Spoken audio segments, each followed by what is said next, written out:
You're listening to Civic Media. You can tune into any of our live shows on any radio station across the state with the Civic Media app. Find us in your phone's app store and listen anytime, anywhere.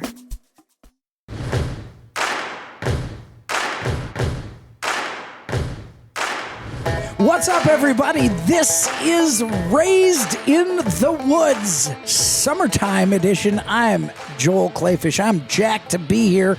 You know, I think of summer in Wisconsin as the time to get out there, enjoy the ditch asparagus, pick yourself some lilies by the side of the road. I know that anything I can grab to forage, fish, or hunt, Chef Ellie Lawton, can put it together in a gourmet meal, and she's also pretty good at hosting this radio stuff, Chef Lawton. Seriously? Did you just give me a compliment? I think you're pretty good at it. Yes. I'm going to need to go write that down. You'll be fine. You're going to make it. Well, thanks. It's a pleasure on this ride with you I appreciate and everybody that. else. Thank we have you. some pretty cool guests today. I'm blown away at the guests we keep coming up with. Two of them I stalked personally. Yeah, I know, and we're going to get to them in just a minute because I am absolutely blown away with, if you look and if you are curious and you want to get around this, the great states of Wisconsin, Michigan, Minnesota, Illinois, and Iowa, all the states that Raised in the Woods broadcasts into on Saturdays at 11 a.m. I'm just thrilled. All the stuff we find to do at any time of the year. It blows my mind. Yeah, if you're ever bored in this state, geez, I don't know, take a walk outside, look around. There's literally, in the summer, you can walk into any store, any restaurant, any bar, because there's one of those on every corner, and there are flyers posted everywhere for 1,000 things to do. And that's not even including social media. There is so much stuff to do. It's so wonderful. Yeah, we've got the amazing festivals in the Midwest, the Taste of Chicago, Summerfest. Here's what blows me away. And I'm going to go right into the wilds of the week. We're going to introduce our guests here, and we're going to go right into the wilds of the week. James Cooper is here from Halligan Outdoors. He is the state's only frog gigging guide, which blows my mind. James, welcome back to the show. Great to have you. Yeah, thanks for having me. It's great to be back. So speaking of things to do in this incredible state, if you don't like people that much and you don't want to go to a festival or something, call James Cooper at Halligan Outdoors, Outdoor Guide Services. Yep. Right? Did I get that right? Halligan Outdoor Guide And go hang out with him for an evening, because we're going to talk about that a little bit. Oh my gosh, you guys will have so much fun and you don't have to deal with crowds. Do you do birthday parties? I do birthday parties, bachelorette parties. Yeah, I feel like that would be such a fun radio birthday shows. party. Yeah, he does it all. And folks, that voice brought to you by the Warner Brothers and Looney Tunes is Sarah Marenes, and that, yes, is her actual voice. Our homesteader is back on the show. Yeah. We're thrilled to have her back. And we've also got the state's number one czar. We had Eric Loebner, the emperor of Shout out to Lobes. DNR. Shout out to Eric Loebner. We have the czar of the game birds of the state, the chief game bird ecologist, the big dog, sprouting wings himself. Wouldn't he be like the big duck? Right. Oh, and sometimes he's just a silly goose. Yeah, right. Whoa. Talking turkey, you know. Yeah. Taylor Finger is here. It is awesome to have you, Taylor. And I'm going to let Chef Lawton introduce the next guests, because I understand she found them in a parking lot and ran across it and tackled them. Well, it wasn't that aggressive. Oh. So we have Ava and Travis here from the Migratory Bird Management, and what else is Wild Goose Chase. Wild Goose Chase, yes. So I love that name. That's a great name for a company. Yes. It's fantastic. So I was doing my regular job downtown Milwaukee. I was seeing a client, I don't know, about a month ago. It was a lovely afternoon. And when I pulled up for my client meeting, I noticed their cars. It said Migratory Bird Management. And I said to my coworker, what do you think those people do? This is super exciting. They're doing something with birds. I'm going to go talk to them after our meeting. And they're like, oh my God, of course you would. So luckily, when we left the meeting, they were standing on the sidewalk. And so I zoomed across the street and I'm like, hi, let's talk about birds. I want to know everything that you do. And they're like, what? Who the heck is this crazy lady? So we had an awesome conversation, and here we are. And we're gonna spend quite a bit of the show talking about what you all do and where you're based out of. I'm so excited. Ava and Travis, the first thing I'm going to ask you is, what did you do in the outdoors of the great Midwest this past week? Anything fun? This past week, I went to Lake Park in Milwaukee. They were having a monarch planting event. Whoa. Yeah. You guys, there's so many cool things to do. Yeah, I just saw it on Instagram. My best friend sent it to me. She couldn't come, so I dragged my husband. It was about 4,000 plants. The event was from 10 to 2. We were done by 10:30 because there was just that many volunteers there ready to go. And I'm guessing they're planting native or species of plants that attract butterflies. Yep, exactly. Yeah, Wow. they're creating a really large flyway there. There's a lot of native prairie there already, and we just added 4,000 more. You know, Holy cow. I feel like Ava and Travis would have cool Wild of the Weeks every single week because you guys are out, like you work outside for your jobs. Yes. I'm sure you have a lot of good stories. Yeah, I love that. Did you know, before we leave this topic, do you know the other words in other languages for butterflies? Do you know any other words? I don't think I do. Okay, well, in German, it's called a Fledermaus, which basically means a flying mouse, and leave it to the Germans to have a clumsy word for it. I feel like that's the softest German word I've ever heard. Yeah. Totally is. Totally. I was waiting for more. But I love butterflies. My daughter, who wanted to be an entomologist her whole life, loves butterflies. I love the Spanish word for butterflies, mariposa. Ah, yes. So while we're going to be talking about Mariposa, yeah. While we're going to be talking about the flight patterns of geese and ducks, we started out with the flight patterns of butterflies. That's pretty cool. Love that. Travis, did you get out into the outdoors this past week and do anything cool? Nothing as exciting as Ava, but since we do work outside, a lot of rooftops downtown Milwaukee and a lot of bird poop on my head. Oh. You know, that means you must be a very lucky person. I've been told that for a long time. I'm still waiting for it to hit. You're waiting to hit the lottery still. Sarah Marenes? We went on a family vacation to Tennessee. Whoa. Wow. And the last week of May to mid-June is synchronized firefly season. I've been telling everybody it's Synchronized- I don't mating know season, about but this. it's not. It's not their mating season. What on Okay. earth? How on earth do you synchronize fireflies? It's just like they're all excited to be there and just flying all over They're the all place. excited to be They're alive. They're condensed just all in happy one to be there. area. Yeah. Okay. So they're in the Smoky Mountains. It's only in one spot, and it's a magical show of just twinkling How Smoky many people were Mountains. there? Like a lot? Zero where we are because I hate crowds. Okay. So I did a lot of research. Of course you and did. then we went into the Smoky Mountains, and all my boys had their red vests. Oh. And we went hiking in the night when it was dark, and we heard all the water. It was definitely one of the best moments of my life. Oh, Wow. wonderful. Well, then I have to I have to finish this by asking you, lightning bug or firefly? Which direction do you go? I say firefly because that's what it says online when you read them, but my Okay. kids call them lightning bugs. Yeah, I grew up calling them. Yeah. I think that's like a bubbler water fountain thing. Yeah. Because Yeah. I grew up calling them lightning bugs. I do lightning bug. Speaking of lightning bugs, does that fall under your jurisdiction? No, they're not a game species. Chief game bird ecologist. Oh, they are, but they're really hard to hit. Right, yeah. I don't think they make a shotgun gauge small enough. No, I'm kidding. For those of you who are about to write in, that was a joke. Not out there hunting fireflies.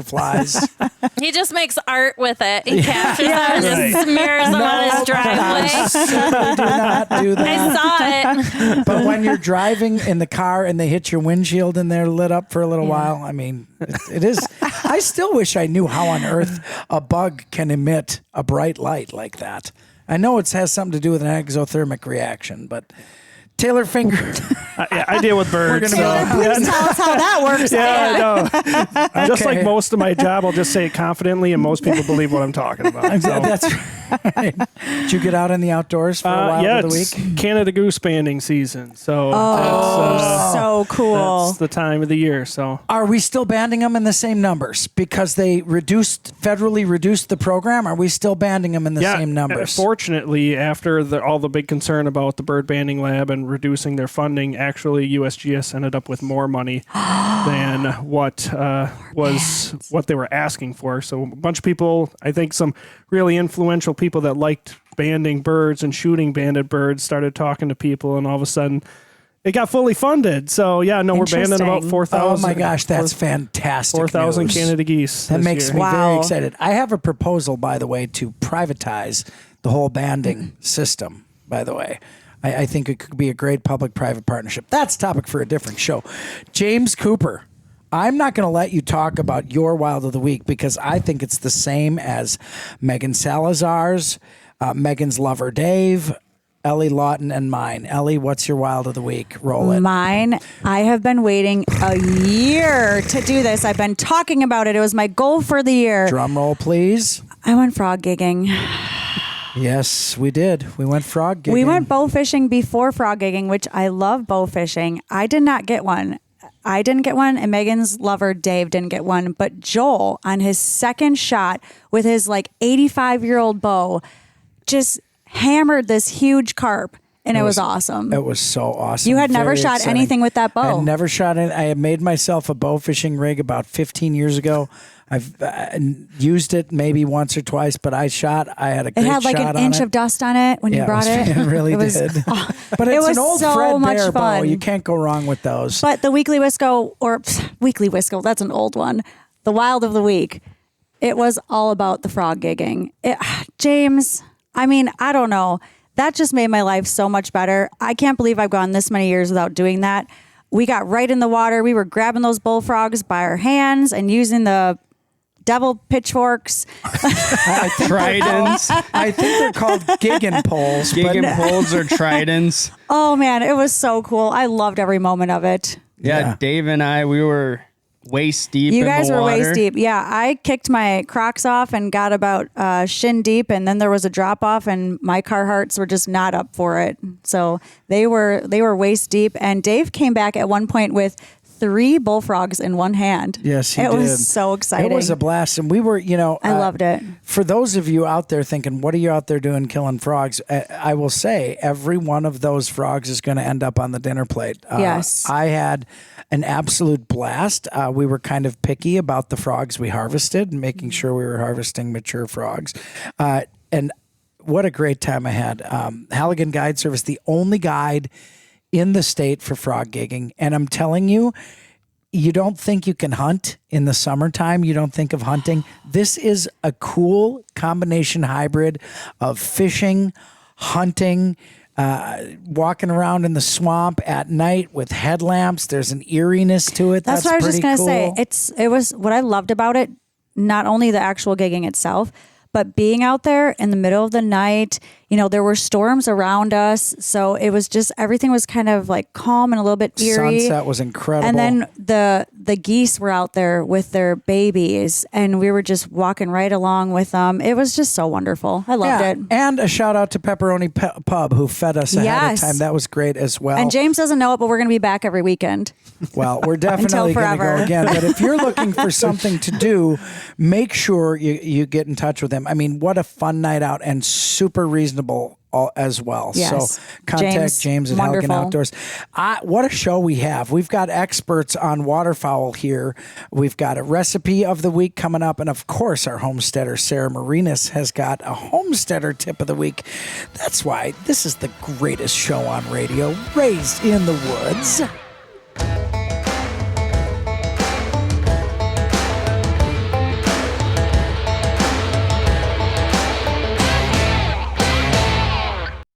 You're listening to Civic Media. Stay up to date on the latest news and information for your local community and Wisconsin by signing up for our free email newsletter. Visit civicmedia.us/email to get started.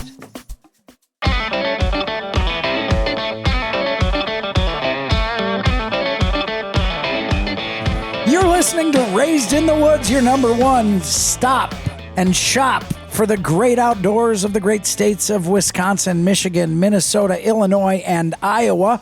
My name's Joel Kleefisch. I've been running this show for, several years now, if you can believe that, and we keep expanding.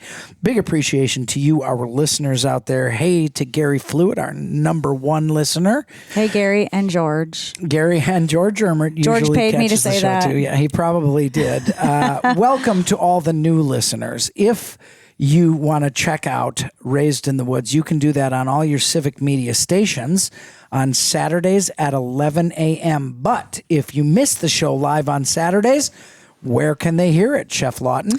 You can tune in on civicmedia.us. Just search Raised in the Woods, or you can listen on Apple, Spotify, YouTube, or check us out on Facebook. And if you're not savvy with the new kids and technology, you can just put Raised in the Woods in the old Google box, and we're the first thing that comes up. What if you don't know how to get to Google? Well, then you're probably not going to find anything on a computer, because that's about as easy as it gets. We've got a crazy, fantastic lineup of folks here. Taylor Finger, who is the chief game bird ecologist, who's kind of riding along, and he's coming back next week as well to talk about how birds see when you're hunting them, what they look for, what they look like, what every hunter the best wonders. way to hunt. So make sure you stick around and come back next week to learn some real important secrets and tips as to how to hunt and how the flyways are doing through the Midwest. Taylor Finger is an invaluable resource in Wisconsin, and we're thrilled to have him. He came this week to kind of audit and hang out with us, because this week we've got the folks from Migratory Bird Management and Wild Goose Chase. The Wild Goose Chase, which I That think is one of the sounds so coolest cool. names of a company. Travis and Ava, first of all, what on earth are these two companies? What do they do? And how does that play a role in migratory bird management? Yeah, so what we do is we use science-based bird control is what we call it. So we go out, one of our main things, why it's called Wild Goose Chase to begin with, our parent company, is we chase geese with Border Collies. That's something that we love to do. It's how a lot of us get into it. I bet those dogs love to do it. Oh, they are absolutely the happiest dogs I've ever met in Wonderful. the world. Yes, they're so happy to do it. So yeah, we use science. We've been in the business since 1998. So we've used science to kind of develop and learn. We've made a lot of mistakes, and we've learned from those mistakes, and we know what works and what doesn't. Where are you guys based out of? Where are you servicing? Yeah, so our Migratory Bird Management Company is based out of Brookfield, Wisconsin. We have our sister company, Wild Goose Chase. Our headquarters are in Chicago Ridge. We also have a branch in Indianapolis, and we just started our Detroit branch. So that's brand new to the so world. You're expanding. That's every one of the. It's almost every one of the states that Raised in the Woods goes into on the radio. Yeah, we just got to get into Iowa. There's no such thing as coincidences. No, never ever. Tell me what started this idea, and who are the folks who call you guys?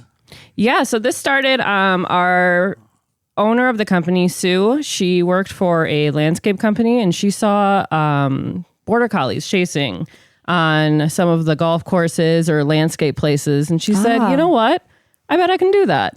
So she got a couple dogs, got a couple people, and they've been chasing since, again, 1998. So Wild Goose Chase came first. Wild Goose Chase came first. Okay. Yeah, Migratory Bird Management came out of we had a Wild Goose Chase in Wisconsin already. Okay. So we came out of a legal title name. Okay. Okay. So that's where we get the difference there. When you say chase them, are you chasing them into a cage? Or did the dogs kill them? Or are you like relocating them? What's the goal? Yeah. Like, hey, I got goose poop everywhere.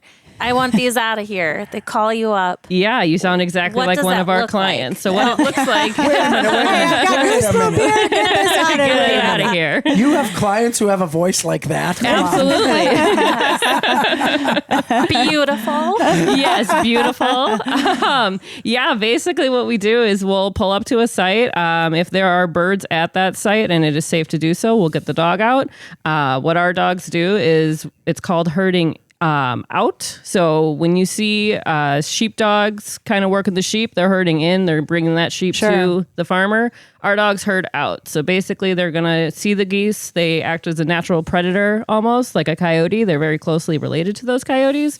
And they basically will act like a predator, and it gets them out of there. So they fly off into a place that's better for them, better suited for them, where the property isn't, basically. The neighbors. The neighbors, exactly. Also known as our next clients. Yeah. So, I was just gonna say, That's a business model.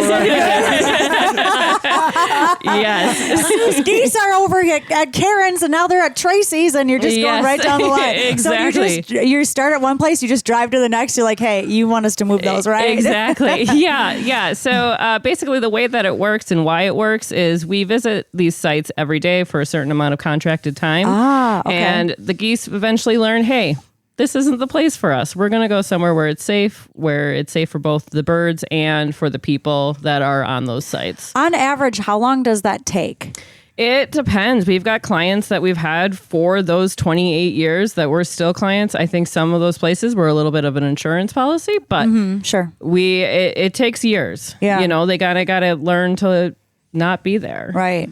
And can you shoot a goose, or is that not allowed? Well, you can't. I mean, that's where hunters come in, Sarah. But I've had hunting applications in this area before, because I have some businesses who will invite us in to come hunt, and birds learn very quickly when you hunt them. The rest of the group ends up moving on somewhere else, and where there are geese or ducks or waterfowl, pigeons, who are a nuisance to a business, when you hunt a portion of them, they learn fairly quickly to move on from there. I can't wait.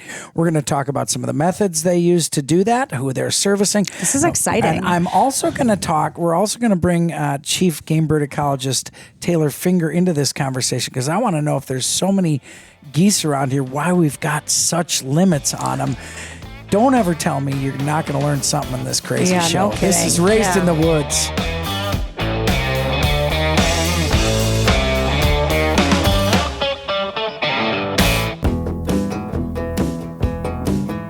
This is Raised in the Woods, that show that takes everything from the great outdoors of the Midwest, tells you what you can do with it, how to work it, and one of my favorite things always is how to put it on the dinner table, because food is my favorite dish.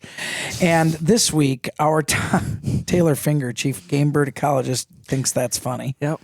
I think we can all agree here. I think everybody here, I think we're good eaters. I was just going to say, I have a belly to prove it. Nobody's been accused of missing a meal. Nobody at this round table has been accused of skipping a meal. By the way, we have family dinner here ahead of every show. We had some pronghorn antelope tonight. Chef Joel cooked. Cooper. I did cook tonight, and it just goes to show that you can take just about any game animal and make it palatable and eat it. And yes. One of the things that we love to talk about on this show is the ethics and morality of making sure you use whatever your harvest is to the best of your ability, and that's why I eat nearly only wild game. I will definitely go to the Italian market and get a fine mortadella once in a while. Ooh, I love me some mortadella, but I will also. But we eat a lot of what we harvest, all of what we harvest, and don't be afraid. Put that meat in a crock pot. Let it simmer until it's fallen apart, and add some barbecue sauce. It turns out pretty good. I did not have an intricate dinner for everybody tonight, but it was still good. Yes. Doesn't have to be fancy. That's a fact. We have a phenomenal panel here. We keep getting unbelievable panels. You tracked Ellie Lawton. You tracked this panel down. Literally tracked them down in a parking lot. You saw the name of their company on the side of their truck. Hey, when I have tennis shoes on in downtown Milwaukee, you don't know where you're going to see me. I mean, I'm scooting around that place like crazy. And it just goes to show you, you know what? Sometimes just step out and say hi to somebody. Everybody has a story to tell. Everybody has a cool path to share. Sometimes they don't want to share it, and that's cool too. But just go and talk to people. And what I want to talk, these folks are from Migratory Game Management. Bird Management. Migratory Bird Management. And I don't think people realize how many businesses and folks out there actually have problems with nuisance birds. Travis and Ava are here. Who are the people calling you guys, and what are some of the problems you encounter with some of these birds? And birds are all beautiful, and we want to keep their populations in check, no doubt, and keep healthy populations. But I don't think people realize some of these birds can be mean or even dangerous. They can be. We kind of, when we approach a company or a business or a client, we like to say that we're a science-based bird management company that focuses on human health and safety. And we build site-specific management plans to mitigate some of the nuisance bird issues they're having, whether it's droppings or attacks, bird attacks, things like that, nesting, unsightly signage, things like that, keeping properties clean, keeping people safe and healthy. I have a question. Sure. About, you brought up nesting. So my office, a couple years in a row, we've had geese make nests right outside the main door, and they got so aggressive that they had to divert all the foot traffic around the whole building on the other side of the docks because they literally were like hurting people. So you guys come across that, I'm sure, every spring. Every day. So how do you handle that? So we, back to your question, Joel, a lot of our customers are commercial clients. Some industry, some agriculture. But a lot of times what we try to do initially is harass the birds, Sure. like Ava said with Border Collies. But we also do what's called depredation. So we get permits from any state and local or government officials. Sometimes it has to be, like U.S. Fish and Wildlife nationally, to do the depredation, go through the depredation process. So a lot of times what that involves in a situation like you're in is oiling or addling the eggs once we get the proper permits. What does addling mean? Addling, Shaking by them. definition, is shaking. So you Shake them so so you they shake the eggs don't so they don't develop. hatch. So Okay. we like to. There's a process to it. You can float test the eggs to see what stage of development they're in. You want to catch them early, so you're not, there's not a chick developing in there. Sure. But a lot of times what we do is we oil. That stops that oxygen exchange from the outside air to the inside of the egg. Yep. And prevents the development. So a lot of times, people get worked up about what we're doing there and the timing of it, but really it's like if you crack open a chicken egg that you get from the grocery store. Yes. Exactly. Same thing. It's still a yolk. And again, your company is basing a lot of this off of science. I mean, all of it. Let's be real, right? And I'll be honest, it's the most effective way to do it because a lot of times, we'll just take the eggs away or break them, like you're saying. You don't want to do that because she'll still sit on the eggs and won't re-nest. Because if she thinks the eggs are gone, she'll re-nest and you'll have a problem again in She'll 2 relay weeks. the eggs. I'm glad Yeah. you jumped in Yep. here, Taylor Finger, the chief game bird ecologist for the DNR, because I'm curious about this. Now, I know, and we preach on this show, that healthy populations make healthy populations, which means in some cases populations do need to be reduced. And the DNR and others watching these species are up on that, extremely high up on that. There's got to be birds that are reduced in numbers in order to continue having healthy populations. So I just want to be clear for those of you out there who may be uncomfortable about bird populations being reduced, this is all done within specific numbers, is it not? Yeah, again, and this is a process that's just not state as well. Like for us, we manage this as a federal species because it's a migratory bird species. And so even though the population may be higher in Wisconsin or higher in Minnesota, we share that population with Ontario, with Illinois, with all those other states. Right. And so we have to manage the population together. So we can't say, we got to reduce the population here in Wisconsin, so we're going to increase the bag limit to drive it down. Well, that may negatively affect the opportunity for the states that are south of us or these birds migrate to. And so we have made changes. I mean, for example, I think back 2016, 2017, there was only, our Canada goose bag limit was 2. And now we're up to 3. And then in some cases, at the end of the year, we're all the way up to 5 because we know based on harvest and based on banding analysis that those birds early in the season and those birds late in the season, over 90% of those harvested are locally grown birds. So we know that we can affect our own local population without negatively affecting the migratory population. That's fascinating. And next week, we're going to have you back, and we're going to talk about the banding program because that was in jeopardy of losing that. And we're going to talk about healthy populations. But I'm really excited to talk about how birds see and what they're looking at when they're coming into a spread from a hunting perspective. Because, man, you know that I love waterfowl hunting and spend a lot of time doing it. And Taylor Finger's coming back next week. But, Travis, you were talking before the show about some interesting ways you have of moving birds from areas to areas. Tell me about some of those. Yeah, absolutely. So kind of that was a great segue with how birds see. A lot of people don't realize they see also in the UV spectrum that we don't see. In the ultraviolet spectrum. Correct. What does that mean? So they see different wavelengths than we do. So That is so cool. a lot of the new technology coming out, we utilize lasers quite a bit to move birds. We've been using them pretty much since the company started in 98. Explain that to us, because I don't know anything about that, but that I just imagine like Star Wars, like y'all are out in the field with like a bunch of those things, whipping them around. Like that. Yeah, and that's how we explain it to people is basically we see the endpoint of the laser. We just see the dot across the room. This isn't a laser that harms anything. It's a laser that's got it's just a light laser. A light laser, fully humane. There's handheld versions. There's automatic versions. The handheld versions we've been using since the company started, moving the geese around properties, off of properties.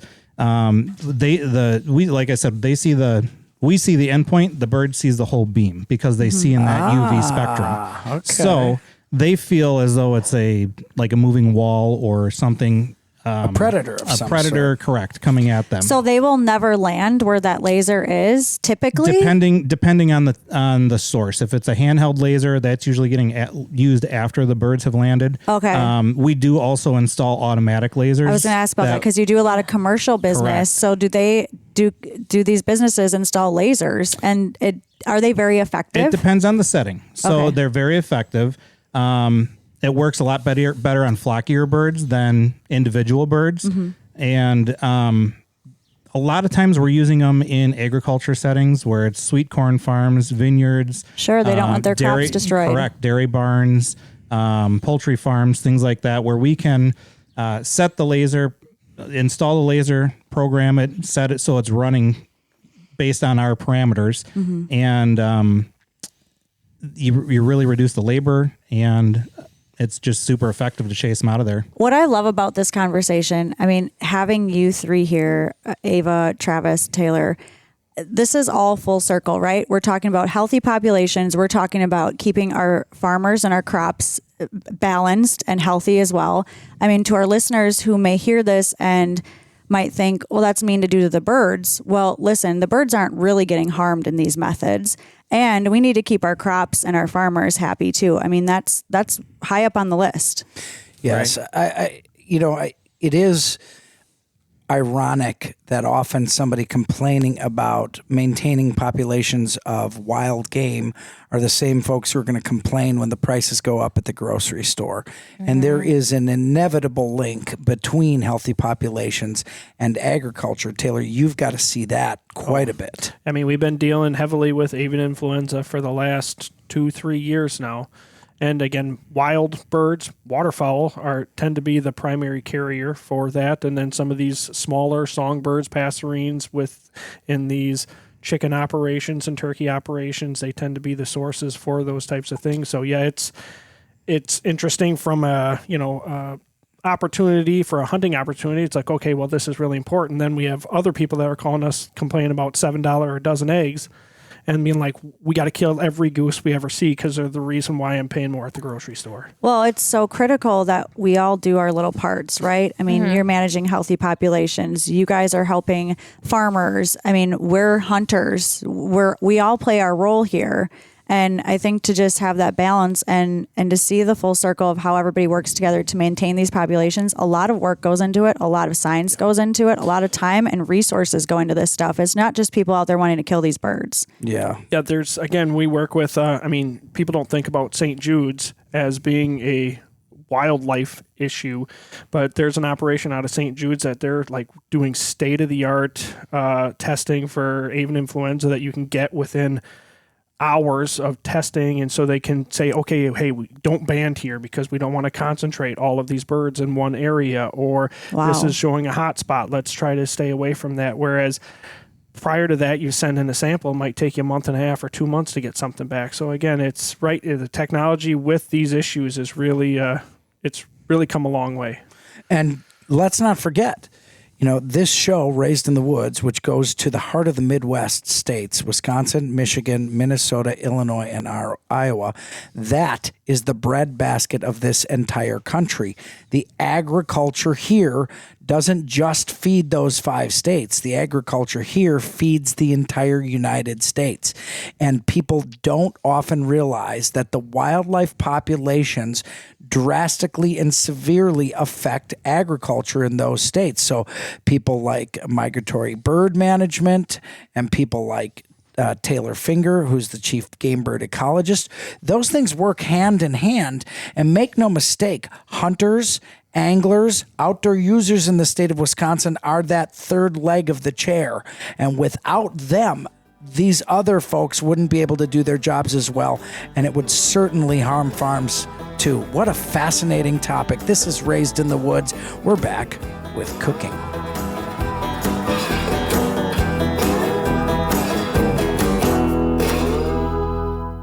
You're listening to Civic Media. Find the latest news, information, and archives of all your favorite shows on the Civic Media website, civicmedia.us. Here on Raised in the Woods, you never know what we're going to hit as a topic, and we're talking about game management of wild birds, lasers, eating, hunting, moving birds out, keeping populations healthy. Taylor Finger is here, chief game bird ecologist, with some incredible insights. And homesteader Sarah Marenes has got a tough question. I know it. I can see it. I can read it on your face. Yeah, she needs something solved. Yes. So my question is, so many people love birds and people are so emboldened now. Have you guys had issues where people are getting in your face thinking that they're advocating for the birds? And if so, I want to hear one of the stories and tactics you use to kind of get them away from you. Yeah, absolutely. Yeah, definitely people love birds. We love birds. I mean, that's something that we like to say is we're bird nerds too. Can you use the lasers on the people? Oh, God, no. Oh, let's slow down there.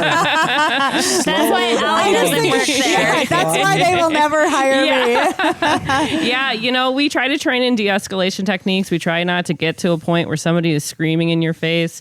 I always tell my handlers, hey, if you are uncomfortable, walk away. Your safety, the dog safety, that's most important. We get people who don't like what we do just because they think that we're harming the birds. Legally, we cannot even touch them, including our dogs. Interesting. We'll retire a dog if they touch a bird. That's 100% not okay. So, yeah, we have people. Yeah. Do people ever take the time to learn about what you're doing and actually be educated, or is it always just what are you doing? Stop harassing the birds. Yeah, absolutely. I mean, if you just have to read the situation. If they seem like they're open and willing, I go right in. I'm so happy to talk to anybody about birds. I'm the biggest bird nerd ever. When I saw your trucks, I was like, I need to know what they're doing. Yeah. What are you guys doing in downtown Milwaukee? How are you managing birds here? And it's always so funny because even yourself, I think we talked about it afterwards, that went in a good direction. Because sometimes we get people who come. She came stomping like she was on a mission.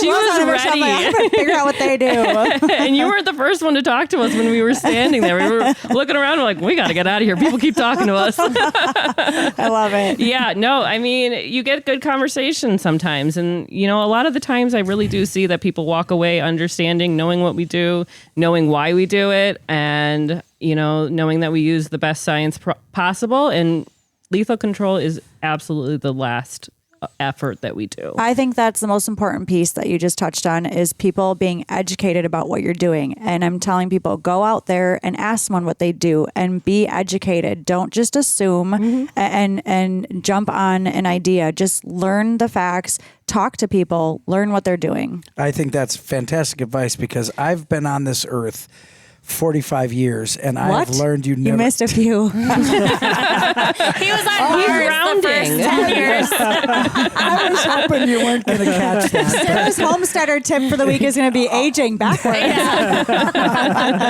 I like to say, though, I mean, so many people get so stubborn, especially in today's society, being addicted to social media and everything. Never stop learning. Yeah. Learning is the biggest joy in life, experiencing learning. So I think that's great advice.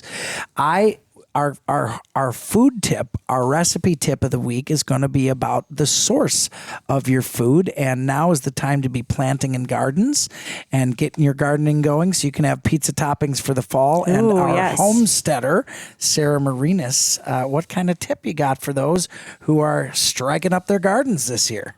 Yes. So if you have problems with deer, bunnies, any other rodents that are eating your vegetables and your flowers, you're not going to call this team over here and tell us, like, get out of here. But you can buy a perennial, and it's called lamb's ear. And it's a silver gray leaf, and it's really fuzzy. And it really freaks the deer out and rodents because when they eat on it, it's really fuzzy, and they don't like it. I wonder why it's named lamb's ear. Yeah, it's a mystery. It's like a cactus. No. But it's very soft and fuzzy. My kids love petting it. Petting the plants. And I plant it all around my hostas and then around my raised gardens. And too. it works. Does it work? Yeah. Wow. So you're growing tomatoes, you're growing lettuce, you're growing carrots, you're growing all the cucumbers. stuff. Cucumbers. And so, wow, that is an awesome homesteader tip I never would have thought of, to be honest with you. Here's what I'm curious about as we wrap up the show. Taylor Finger, the chief game bird ecologist, like the number one dude at the DNR watching migratory birds and game bird species, which is honestly, no joke, a fascinating topic for me, and I never have enough time to ask him all the questions. Are you intrigued by what we learned about those folks who are going out and pushing and moving nuisance birds? Absolutely. It's something that I've just been getting increasing phone calls from the public because they think that that's the DNR's responsibility to handle those types of things. And so fortunately, because they're federally managed and controlled, I can usually ship them off to USDA Wildlife Service and say, not my playground. And then USDA start handing out their cards. USDA Wildlife Services works with these guys here to get the job. We just kind of trickle down to get to the people on the ground who actually do the job. I mean, we're government people, right? Of course. Right? Who in government doesn't like to pass the buck? Exactly. So, but no, it is becoming a larger and larger issue as we see, again, Canada goose populations increase, but they change their behavior to reflect places where they're not going to get shot or harvested into these more urban areas where that lethal control can't necessarily take place. And again, people love to see Canada geese. They hate Canada goose poop, but they don't want to see them die. And so that's where your guys' role comes in. It's like, okay, well, I don't want to see them ever again, but don't kill them. And so that's usually how we wrap it up. So. Yeah. Well, there's a reason why you guys have been around for over 20 years doing what you've been doing. Absolutely. And fun fact of the day is a single goose can produce about 2 pounds of poop a day. Oh my gosh. Wow. And there are some health issues with that as well. I love the fact that we had you guys here today on the same show. Anything you can learn about migratory populations is going to make you play better in the sandbox with those who are out there. Be kind to folks. Get them interested in hunting and fishing. Remember, anybody who's interested in the outdoors is worthwhile to be kind to and to invite them along, because there's going to be someone who's doing it who doesn't know as much as you, and plenty who know more than you. And so sitting somewhere in the middle is a good place to be. See you next week on Raised in the Woods. The national news cycle never stops, but it can be hard to find news about your local community. Civic Media is dedicated to providing quality local and state news coverage across Wisconsin. With the Civic Media app, you can get notifications about local stories that matter to you and your community. Find the free Civic Media app in your phone's app store and choose notifications from the menu to tell us what kind of news you want to hear about.